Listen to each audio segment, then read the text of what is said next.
Yes start. याचिकाकर्ता और प्रतिवादी संख्या 3 एक ही जाति के हैं, जहां आटा साटा विवाह की प्रथा प्रचलित है। ब्राह्म याचिकाकर्ता संख्या 1 की बहन की शादी प्रतिवादी संख्या 3 के परिवार में हुई थी और बदले में प्रतिवादी संख्या 3 की बेटी की शादी याचिकाकर्ता संख्या 1 से हुई थी। ब्राह्म इस विवाह से याचिकाकर्ता संख्या 1 और उसकी पत्नी को एक बेटी और एक बेटा है। ब्राह्म प्रतिवादी संख्या 3 के परिवार द्वारा कथित क्रूरता के कारण याचिकाकर्ता संख्या 1 की बहन की शादी विफल हो गई, जिससे उसके पास अपने माता पिता के साथ रहने के अलावा कोई विकल्प नहीं बचा। विराम पैरा। प्रतिवादी संख्या 3 ने व्यथित महसूस करते हुए प्रतिवादी संख्या 2 के समक्ष सीआरपीसी की धारा 97 और 98 के तहत कार्यवाही शुरू की, जिसमें याचिकाकर्ता संख्या 1 की पत्नी, बेटी और बेटे की अवैध हिरासत का आरोप लगाया गया।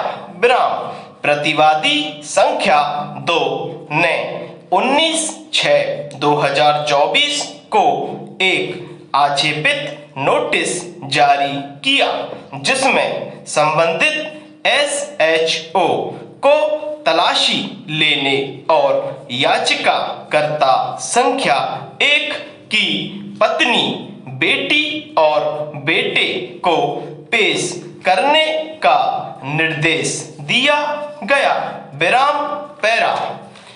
नोटिस के जवाब में याचिकाकर्ता संख्या 1 की पत्नी ने एक उत्तर दायर किया, जिसमें स्पष्ट किया गया कि वह याचिकाकर्ता संख्या 1 की कानूनी रूप से विवाहित पत्नी है और उसका भाई बदला लेना चाहता है, जो इन कार्यवाही को शुरू करने का वास्तविक कारण है।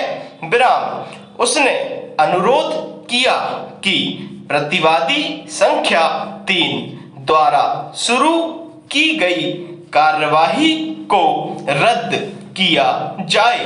विराम पैरा। उसके जवाब के बावजूद सीआरपीसी की धारा 97 और 98 के तहत कार्यवाही रद्द नहीं की गई है और दबाव की रणनीति जारी रही है, जिसके कारण वर्तमान विविध याचिका दायर की गई है। विराम उपर्युक्त पृष्ठभूमि में मैंने याचिकाकर्ताओं के विद्वान वकील और विद्वान सरकारी अभियोजक को सुना है और मामले की फाइल का अवलोकन किया है। विराम पैरा।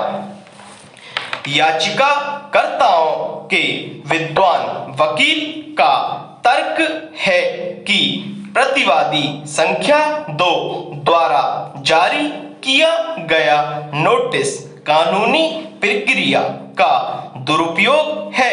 विराम उनका तर्क है कि एसडीओ यह पहचानने में विफल रहा कि इस आधार पर आगे बढ़ाना अतार्किक है कि एक पति अपनी पत्नी, बेटी और बेटे को अवैध रूप से हिरासत में रखेगा। विराम। उन्होंने आगे कहा कि आक्षेपित नोटिस से स्पष्ट रूप से पता चलता है कि प्रतिवादी संख्या 3 की बेटी याचिकाकर्ता संख्या 1 की पत्नी है और अन्य याचिकाकर्ता उसके ससुर, साले आदि के रूप में रिश्तेदार हैं। विराम। उन्होंने दावा किया कि प्रतिवादी संख्या 3 द्वारा शुरू की गई पूरी कार्यवाही प्रतिशोध से प्रेरित है और इसका उद्देश्य केवल याचिकाकर्ताओं को परेशान करना है।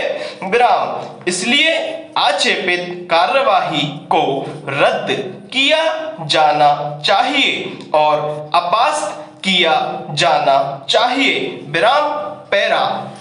दोनों पक्षों को सुनने और केस फाइल के अवलोकन के बाद मेरा विचार है कि CRPC की धारा 97 और 98 के तहत कार्यवाही शुरू करना यह पता लगाने के लिए कानूनी रूप से वैध प्रक्रिया है कि क्या किसी को गलत तरीके से उद्देश्य केवल याचिकाकर्ताओं को परेशान करना है।